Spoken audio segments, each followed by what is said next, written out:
മലയാളത്തിൻ്റെ പ്രിയപ്പെട്ട നടൻ മോഹൻലാൽ കഴിഞ്ഞ കുറച്ച് ദിവസമായി അദ്ദേഹത്തിൻ്റെ പേര് ആവശ്യമുള്ളതും ഇല്ലാത്തടത്തുമൊക്കെ ഇങ്ങനെ പറഞ്ഞു കേൾക്കുന്നുണ്ട്. പ്രത്യേകിച്ച് ഈ ഹേമ കമ്മിറ്റിയുമായിട്ട് ബന്ധപ്പെട്ട് വന്ന വിവാദങ്ങളിലായിരുന്നു പ്രധാനമായിട്ട്. അങ്ങനെ അദ്ദേഹം മാധ്യമങ്ങളുടെ മുന്നിൽ വന്ന് അമ്മയുടെ പ്രസിഡൻ്റായിരുന്നല്ലോ, അപ്പോൾ അദ്ദേഹം വന്ന് ചില കാര്യങ്ങളൊക്കെ അന്ന് വിശദീകരിച്ചു. അതിനുശേഷം ഏതാണ്ടൊന്ന് അടങ്ങിയിരിക്കെ ശ്രീ മോഹനം എന്ന് പറയുന്ന ഒരു അവാർഡ് മോഹൻലാലിന് മുഖ്യമന്ത്രി സമ്മാനിച്ചു ഈ അടുത്ത ദിവസങ്ങളിൽ. ശ്രീകുമാരൻ തമ്പി ഫൗണ്ടേഷൻ കൊടുത്ത അവാർഡാണ്. ശ്രീകുമാരൻ തമ്പിയും ആ ചടങ്ങിലുണ്ടായിരുന്നു. അദ്ദേഹം അന്ന് ആ ചടങ്ങിൽ മോഹൻലാലിനെ വല്ലാണ്ട് പ്രകീർത്തിച്ച് വർത്തമാനം പറഞ്ഞിട്ട് ആ പരിപാടി കഴിഞ്ഞ് മോഹൻലാൽ വീട്ടിൽ എത്തുന്നതിന് മുമ്പ് തന്നെ പുള്ളിയുടെ പത്രസമ്മേളനം വിളിച്ചിട്ട് മോഹൻലാലിനെ കുറിച്ച് പറയാൻ ഇനിയൊന്നുമില്ല, മലയാള സിനിമ മൊത്തം നശിപ്പിക്കുന്നത് പിന്നെ ഈ താര രാജാക്കന്മാരായിട്ടുള്ള മമ്മൂട്ടിയും മോഹൻലാലും ചേർന്നാണ്, എന്നെപ്പോലുള്ള ആളുകളൊക്കെ ചവിട്ടിപ്പുറത്തേക്ക് ഇവരാണെന്നുള്ള ഒരു പ്രസ്താവന അദ്ദേഹം നടത്തി. ശ്രീകുമാരൻ തമ്പിയെ പോലെ ഒരു മുതിർന്ന ഒരാളിന് ഈ വളരെ പെട്ടെന്ന് മലക്കം പറയാൻ കഴിഞ്ഞു. അങ്ങനെ തീർച്ചയായിട്ടും അത് 58 വർഷമായിട്ട് സിനിമയുടെ ചരിത്രത്തോടൊപ്പം നടന്ന ഒരു വ്യക്തിയാണ്. സത്യൻ്റെ ഒപ്പം ഉണ്ടായിരുന്നു, പ്രേം നസീറിൻ്റെ ഒപ്പം ഉണ്ടായിരുന്നു, ജയൻ്റെ ഒപ്പം ഉണ്ടായിരുന്നു. സിനിമയുടെ ഒരു ഭാഗം തന്നെയാണ് അദ്ദേഹം. ഗാനരചന മാത്രമല്ലല്ലോ, ഗാനരചന കൂടാതെ സംവിധാനമുണ്ട്, നിർമ്മാണമുണ്ട്. അതുപോലെ തന്നെ കന്നഡ, തെലുങ്ക് സിനിമ ഇൻഡസ്ട്രികളിലൊക്കെ അദ്ദേഹത്തിൻ്റെ പരോക്ഷമായ സാന്നിധ്യമെങ്കിലുമുണ്ട്. അദ്ദേഹത്തിൻ്റെ മക്കൾ ആ 2 ഭാഷകളിലുള്ള സിനിമകൾ സംവിധാനം ചെയ്യുകയോ നിർമ്മിക്കുകയോ ചെയ്തിരുന്നു. അദ്ദേഹം ചെയ്ത സിനിമകളൊന്നും ആ ഗാനത്തോളം അത്ര വൈശിഷ്ട്യമുള്ളതൊന്നും അല്ലെങ്കിൽ തന്നെ മേലേക്കിടയിലുള്ള നടന്മാർ, മെഗാസ്റ്റാർ സത്യൻ, അതുപോലെ തന്നെ പ്രേം നസീർ, ഇങ്ങനെയൊക്കെയുള്ള ആൾക്കാരൊക്കെ അഭിനയിച്ചിരുന്നു. ആ അഭിമുഖത്തിൽ അല്ലെങ്കിൽ ആ മീറ്റ് ദ പ്രസ്സിൽ അദ്ദേഹം പറഞ്ഞത് കേരളം ഒരുപക്ഷെ മറ്റ് സംസ്ഥാനങ്ങളെക്കാൾ അല്ലെങ്കിൽ മലയാളം സിനിമ മറ്റ് ഭാഷാ സിനിമകളെക്കാൾ ഭേദമാണ്. തെലുങ്കിലുണ്ട്, തമിഴിലുണ്ട്, ഈ ഡയറക്ടേഴ്സ് കൗച്ച് എന്ന് പറയുന്നത്, കാസ്റ്റ് കൗച്ച് എന്നൊക്കെ പറയുന്നത് ബോളിവുഡിലുണ്ട്, ഹിന്ദി സിനിമയിലുണ്ട്. അതിന് നേരത്തെ തന്നെ ഒരു കൊടുങ്കാറ്റടിച്ച് വീശുകയാണല്ലോ മീറ്റുവിൻ്റെ ഭാഗമായിട്ട് തന്നെ.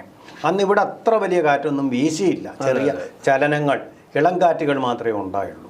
ഇപ്പോഴാണ് ഹേമ കമ്മിറ്റിയുടെ റിപ്പോർട്ട് പുറത്തു വന്ന് അതും അതിൻ്റെ ഏതാണ്ട് ഭീകരമായിട്ടുള്ള ഭാഗങ്ങളൊന്നും നമ്മൾ കണ്ടിട്ടില്ല.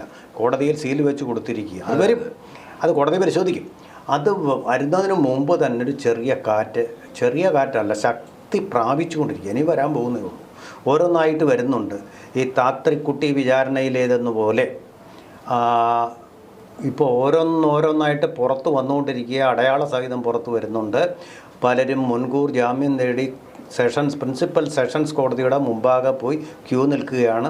പലർക്കും ജാമ്യം കിട്ടിയിട്ടുണ്ട്, 1 ലക്ഷം രൂപ ആൾ ജാമ്യം. അതുപോലെ സംസ്ഥാനം വിട്ട് പുറത്തു പോകരുതെന്ന് എന്ന് വെച്ച് കഴിഞ്ഞാൽ ഇവരുടെ മുമ്പിൽ പ്രഥമ ദൃഷ്ട്യാ കേസുണ്ടെന്ന് തന്നെയാണ് അർത്ഥം. പിന്നെ ഇവരൊക്കെ താരങ്ങളായിരുന്നല്ലോ. ഇപ്പോൾ എല്ലാവർക്കും അവരോടൊരു ആരാധനാ മനോഭാവമൊക്കെ ഉണ്ടാകും. അപ്പം ഇവിടെ തന്നെ പാവങ്ങൾ പോയിക്കോട്ടെ, ജയിലിൽ കിടക്കാനുള്ള പേടി കൊണ്ടാണ് അവർ പോകുന്നത്. ജയിലിലൊക്കെ കിടന്ന അഭിനയം വളരെ നന്നായിട്ട് അവർ നടത്തിയിട്ടുണ്ട്. ജയിലിൽ റിയൽ ലൈഫിൽ കിടക്കുക എന്ന് പറഞ്ഞാൽ ഇത്തിരി പാടാണ്. അതുകൊണ്ടായി ജാമ്യം തേടി എന്ത് വില കൊടുത്തും ജാമ്യം തേടാൻ വേണ്ടി പോയത്. കയ്യിൽ കുറ്റപ്പാടും ഉണ്ട്, കുറച്ച് കുറ്റം നടന്നിട്ടുമുണ്ട്, വെറുതെ ഒന്നുമല്ല. അപ്പോൾ ശ്രീകുമാരൻ തമ്പി ഇത് അഡ്മിറ്റ് ചെയ്യുന്നുണ്ട്. പക്ഷേ അദ്ദേഹം പറയുന്നത് കേരളത്തിൽ ഇപ്പോൾ ഈ പ്രശ്നം രൂക്ഷമായതിന് കാരണം, കേരളത്തിൽ നേരത്തെ ശ്രീകുമാരൻ തമ്പിയുടെ കാലത്ത് മുന്നേറ്റം എന്ന സിനിമയിലൂടെ മമ്മൂട്ടിയുടെ മുന്നേറ്റത്തിന് തുടക്കം കുറിച്ചത് ശ്രീകുമാരൻ തമ്പിയാണ്. പക്ഷേ അന്ന് വളരെ വിനീതനായിട്ടുള്ള ഒരു മമ്മൂട്ടിയാണ് അദ്ദേഹം കണ്ടിട്ടുള്ളത്, എന്തു പറഞ്ഞാലും ചെയ്യാൻ തയ്യാറായിട്ടുള്ളത്. പക്ഷേ ഇപ്പം അങ്ങനല്ല. അദ്ദേഹം പറയുന്നത് മറ്റുള്ളവർ ചെയ്യണം. ഇത് തന്നെയാണ് ഇതിനകത്തിലെ പവർ. മമ്മൂട്ടി പറഞ്ഞു ഇവിടെ പവർ ഗ്രൂപ്പൊന്നുമില്ല, അത് തന്നെയാണ് പവർ ഗ്രൂപ്പ്. ആര് സംവിധാനം ചെയ്യണമെന്ന് മമ്മൂട്ടി തീരുമാനിക്കും, ആര് സ്ക്രിപ്റ്റ് എഴുതണമെന്ന് അദ്ദേഹം തീരുമാനിക്കും, ആരാണ് താരമെന്നുള്ളത് അദ്ദേഹം തീരുമാനിക്കും.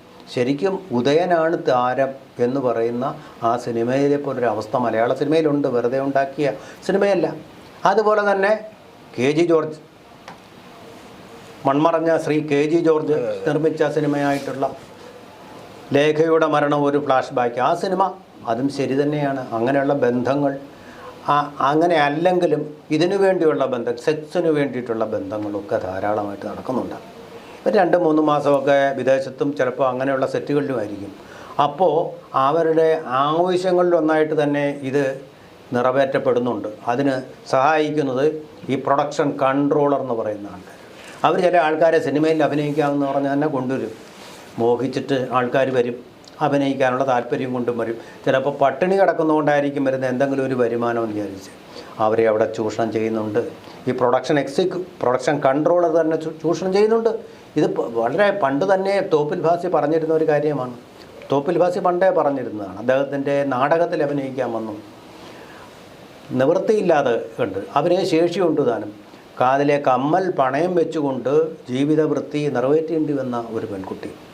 ആ പെൺകുട്ടിയുടെ പടം എടുത്ത് ബ്ലോപ്പായിട്ട് നടുപ്പേജിൽ കൊടുത്ത് അവർ കശ്മലന്മാർ സിനിമാ മാസികക്കാർ, അന്ന് ടി വി ഇല്ല, കശാപ്പ് ചെയ്ത കാര്യം കണ്ണീരോടുകൂടിയാണ്. മനുഷ്യത്വമുള്ള ഒരു സംവിധായകനായിരുന്നു തോപ്പിൽ ഭാസി. ഈ ശ്രീകുമാരൻ തമ്പിയുടെ ഒക്കെ കാലത്ത് ഉണ്ടായിരുന്ന ഒരാളാണ് അദ്ദേഹം.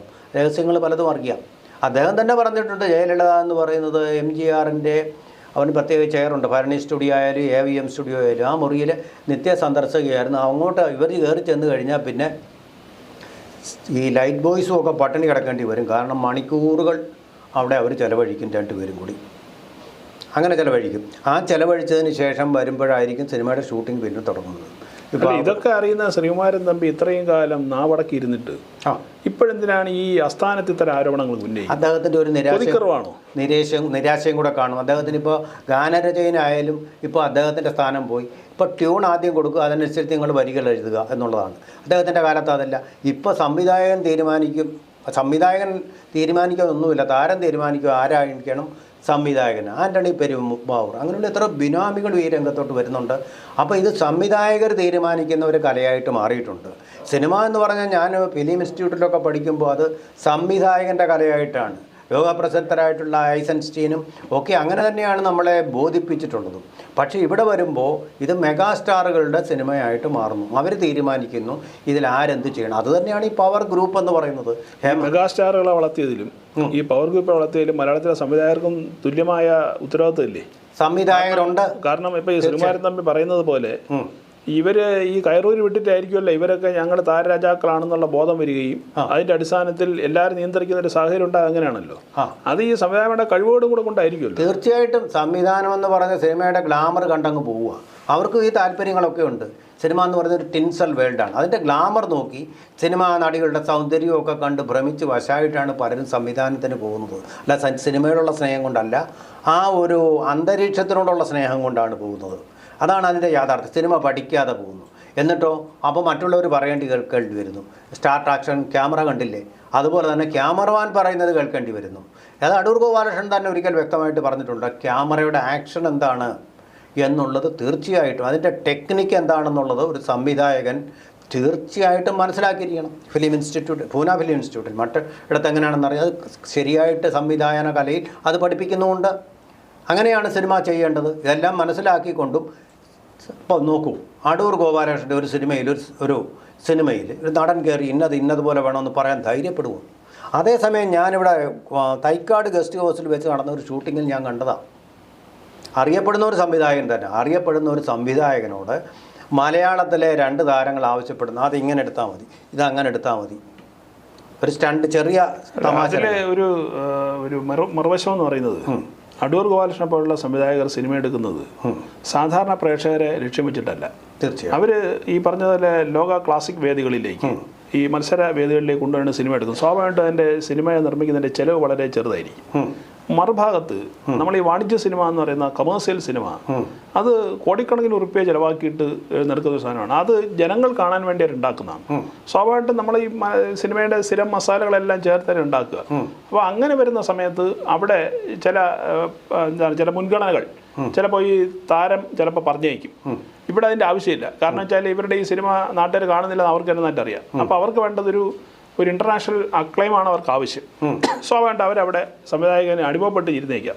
പക്ഷെ ഇപ്പുറത്ത് വരുമ്പോൾ അതല്ല, ഇറക്കിയ പൈസ പ്രൊഡ്യൂസറുടെ പണം തിരിച്ചു കൊടുക്കുക ഒരു ഉത്തരവാദിത്വം കൂടെ ഇല്ലേ. അപ്പോൾ ഈ 2 കാര്യങ്ങളും ഈ നടനല്ലേ നിർവഹിക്കുന്നത്? ആ നടനല്ല നിർവഹിക്കുന്നത്, നടൻ്റെ അഹങ്കാരമാണ്. കാരണം വൻ ശമ്പളമാണ് കൊടുക്കുന്നത് അവർക്ക്. അവരെ വളർത്തിയിരിക്കുന്ന ആരാണ്? ആരാധകർ. ഇങ്ങനെയുള്ള ഈ ശരിക്കും അതിൻ്റെ ഒരു സൈക്കോളജി എന്ന് പറഞ്ഞാൽ വലിയ സ്ക്രീനിൽ ആളുകളുടെ ഇമേജുകൾ കാണുമ്പോൾ ജനങ്ങൾ അതിന് അടിമപ്പെട്ടു പോവുകയാണ്. അതാണ് തങ്ങളെക്കാൾ വലിയ ലാർജർ ദാൻ ലൈഫ് സൈസ് പിക്ചറുകൾ അവിടെ കാണുമ്പോൾ അവർക്ക് അതിനോടൊരു ആരാധന വരികയാണ്. അങ്ങനെയാണ് ഖുശ്ബുവിൻ്റെ ക്ഷേത്രമൊക്കെ തമിഴ്നാട്ടിലുണ്ടാക്കിയത്. അന്ന് നമ്മൾ ഈ കാര്യത്തിൽ നമ്മുടെ പൊതുജനങ്ങളുടെ കുറ്റമുണ്ട്. എന്തിനാ ഇത് വിഗ്രഹങ്ങൾ വെച്ചിട്ട് ആരാധിക്കുന്ന സിനിമാ നടന്മാരെ? ഒരു നാടക നടന് കൊടുക്കുന്നതിനേക്കാൾ പ്രാധാന്യം എന്തിനൊരു സിനിമാ നടന് കൊടുക്കണം? അതൊക്കെയാണ് ഇങ്ങനെ അവരെ അങ്ങനെ അങ്ങ് ഏകാധിപതികളാക്കി കഴിഞ്ഞത്. സിനിമയിലെ ഏകാധിപതികൾ എന്ന് പറയാം. ഏകാധിപതികൾ വിചാരിക്കുന്ന കാര്യം സാധിക്കണം. സാധിക്കുമ്പോൾ അതിൻ്റെ കൂട്ടത്തിൽ സംവിധായകന് സാധിക്കണം, ഇവരെ സംഘടിപ്പിച്ചു കൊടുക്കുന്ന പ്രൊഡക്ഷൻ കൺട്രോളർക്ക് സാധിക്കണം. അതൊരു പകർച്ചവ്യാധിയായിട്ട് ഇങ്ങനെ പടർന്നു പൊന്തുകയാണ് സെറ്റിലെല്ലാം, ലൊക്കേഷനിലും എല്ലാം. അതൊഴിവാക്കാൻ നമ്മൾ എന്താണ് ചെയ്യേണ്ടത്? ഈ താരബാഹുല്യമുള്ള താരപ്രാധാന്യമുള്ള സിനിമകൾ കാണാതിരിക്കണമെന്ന് തന്നെയാണ് പണ്ടേ തൊട്ട് ഈ സമാന്തര സിനിമയുടെ ആൾക്കാർ പറയുന്നത്. ഇപ്പോൾ സമാന്തര സിനിമയൊന്നുമില്ല. അവസാനം അടൂർ ഗോപാലകൃഷ്ണൻ ഒരു ജനപ്രിയ സിനിമ നിർമ്മിക്കാൻ നോക്കി, വിജയിച്ചോ എന്നുള്ളത് സംശയാസ്പദമാണ്. കാവ്യ മാധവനെയൊക്കെ വെച്ചിട്ട് അതും പാളിപ്പോൾ. അദ്ദേഹത്തിന് അങ്ങനെ സിനിമ ചെയ്യാൻ പറ്റില്ല, കാരണം അവർ അതേസമയം നമുക്കുണ്ടല്ലോ സത്യജിത് റേ. അദ്ദേഹത്തിൻ്റെ സിനിമ ആരെങ്കിലും കാണാതിരിക്കുന്നു? ഇന്നും കണ്ടുകൊണ്ടിരിക്കുന്നില്ലേ? സിനിമയെപ്പറ്റി പഠിക്കണം. ശ്രീകുമാരൻ തമ്പി ഉന്നയിച്ച മറ്റൊരു ആരോപണം, മോഹൻലാൽ വെറും ഒരു നടനാണ്. ഞങ്ങളൊക്കെ, അതായത് ശ്രീകുമാരൻ തമ്പിയുള്ള ആളുകൾ, ഈ സ്ക്രിപ്റ്റ് എഴുതുന്നവരും പല പാട്ട് എഴുതുന്ന ആളുകളൊക്കെ ഞങ്ങൾക്ക് ക്രിയേറ്റീവായിട്ടുള്ള ശേഷിയുള്ള ആളുകളാണ്, സർഗാത്മക കഴിവുള്ളവരാണ് ഞങ്ങൾ. എന്നാൽ യാതൊരു സർഗാത്മകത ഇല്ലാതെ ഡയറക്ടറോ അല്ലെങ്കിൽ സ്ക്രിപ്റ്റ് റൈറ്ററോ പറഞ്ഞു കൊടുക്കുന്ന സാധനങ്ങൾ വെറും അവിടെ പെർഫോം ചെയ്യുന്ന വെറും പെർഫോമർ മാത്രമാണ് മോഹൻലാൽ എന്നുള്ള തരത്തിൽ ഒന്ന് അധിക്ഷേപിച്ച് സംസാരിക്കുന്ന രീതി അദ്ദേഹം അന്നവിടെ പറഞ്ഞിരുന്നു. അത് ശരിയാണോ? അതിൽ കുറേയൊക്കെ ശരിയുണ്ട്. വാസ്തവത്തിൽ ഇതിനേക്കാൾ നന്നായിട്ട് അഭിനയിക്കാൻ അറിയുന്ന എത്രയോ പ്രതിഭകൾ മലയാളം. തിലകൻ ഉദാഹരണത്തിന്. എവിടെയാണ് ചോദ്യം ചെയ്യപ്പെടുന്നത്? തമ്പി സാറിന്റെ ഈ അഭിപ്രായത്തിൽ ചോദ്യം ചെയ്യപ്പെടുന്നത് അവിടെയാണ്. കാരണം വെറും പെർഫോമറായിട്ട് ഒരു നടനെ തരം താഴ്ത്തുകയാണ്. ഇപ്പോൾ നമ്മൾ മോഹൻലാലിന് എത്രയോ ദേശീയ അവാർഡുകൾ കിട്ടിയിട്ടുണ്ട്. മാത്രമല്ല ഇപ്പോൾ ഇൻ്റർനാഷണൽ തലത്തിൽ അദ്ദേഹത്തിൻ്റെ പല സിനിമകളും ഓടിയിട്ടുണ്ട്. നമ്മൾ കാണുന്ന ചില നാടകങ്ങൾ, സംസ്കൃത നാടകങ്ങൾ അദ്ദേഹം നല്ല അതിമനോഹരമായി ചെയ്തു. അപ്പോൾ അതിലുകൊണ്ടൊരു ക്രിയേറ്റിവിറ്റി. കാരണം ഇപ്പോൾ നമുക്ക് ചെയ്യാൻ കഴിയാത്ത ഒരു സാധനം എന്തുകൊണ്ട് മോഹൻലാൽ ചെയ്യാൻ, അദ്ദേഹം അതിനെ ക്രിയേറ്റീവായിട്ട് ഉൾക്കൊണ്ടിട്ട് അദ്ദേഹത്തിൻ്റെ രീതിയിൽ അവതരിപ്പിക്കണം. അതുകൊണ്ടാണല്ലോ നമ്മൾ ഈ പറയുന്നത് ഈ കഥാപാത്രത്തിൻ്റെ പരകായ പ്രവേശം എന്നൊക്കെ പറയുന്നത്. അപ്പോൾ അങ്ങനെയുള്ള സാഹചര്യത്തിൽ ഇത് വെറും പെർഫോമറാണെന്ന് പറഞ്ഞ് ഒരു നടൻ്റെ കഴിവിനെ ഇകഴ്ത്തി കാട്ടുന്നത് ശ്രീകുമാരൻ തമ്പിയെ പോലെ ഒരാളുടെ ഭൂഷണമാണോ? നടൻ എന്ന് പറയുന്നത് സിനിമ സ്റ്റേജിലായാലും ഉണ്ട്, നടന വൈഭവമുണ്ട്.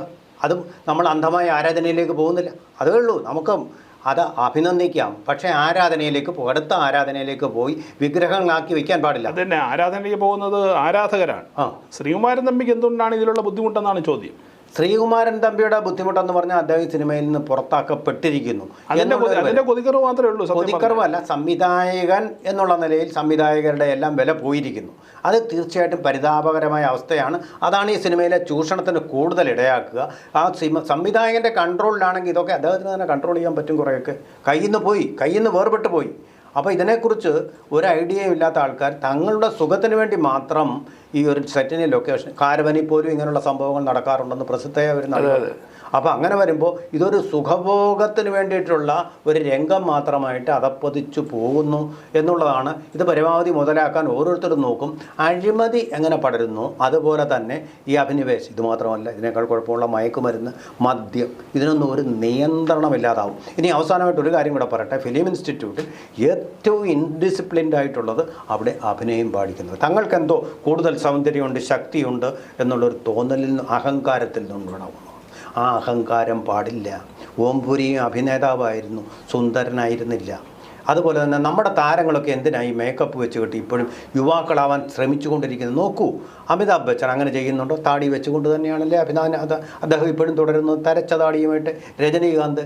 നമ്മളെന്തിനാ കൂടുതൽ യുവാക്കളാണ് സിനിമയിൽ ആവശ്യമായിട്ട് വരാം. പക്ഷേ പൊതു സദസ്സിലും ഇങ്ങനെ ചെറുപ്പത്തിൻ്റെ അതുപോലെ ചെറുപ്പക്കാരികളുടെ കൂടെ അഭിനയിക്കൂ എന്നൊക്കെ ഒരു വാശി പിടിക്കുന്നിടത്ത് ഒരു അശ്ലീലം ഉണ്ടാവുന്നുണ്ടെന്ന് എനിക്ക് തോന്നുന്നു. നമുക്കത് പാടില്ല. റിയലിസ്റ്റിക് ആയിരിക്കണം. റിയലിസ്റ്റിക് ആയിട്ടുള്ള ഒരു സമീപനം എല്ലാ നടന്മാരും സ്വീകരിച്ചു കഴിഞ്ഞാൽ. ഏതായാലും ശ്രീകുമാരൻ തമ്പി മലയാള സിനിമ ആദരിക്കുന്ന, മലയാളികൾ ആദരിക്കുന്ന, സ്നേഹിക്കുന്ന ഒരു ചലച്ചിത്രകാരനാണ്. തീർച്ചയായും. അത് പിന്നെ അദ്ദേഹം ഗാനം എഴുതുന്ന രൂപത്തിലായിക്കോട്ടെ, നിർമ്മാതായിക്കോട്ടെ, അല്ലെങ്കിൽ സംവിധാനം ആയിക്കോട്ടെ.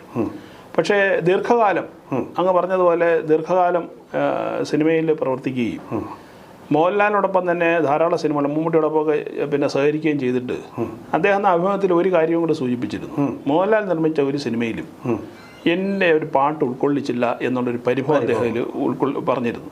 അപ്പോൾ ചുരുക്കി പറഞ്ഞാൽ ഇദ്ദേഹത്തിൻ്റെ ഈ ഏതാണ്ട് ഒരു മണിക്കൂർ നീണ്ട ഈ പ്രസ് മീറ്റിൽ ഈ തനിക്ക് പറ്റിയ നഷ്ടങ്ങൾക്കെല്ലാം കാരണം മോഹൻലാലാണ് എന്നുള്ള തരത്തിലായിരുന്നു അന്ന് കാര്യങ്ങളൊക്കെ പറഞ്ഞ് അവതരിപ്പിച്ചത്. അതായത് അതിന് ഒരു മണിക്കൂർ മുമ്പാണ് അദ്ദേഹത്തിൻ്റെ കാലിൽ തൊട്ടിട്ട് മോഹൻലാൽ പോയത്.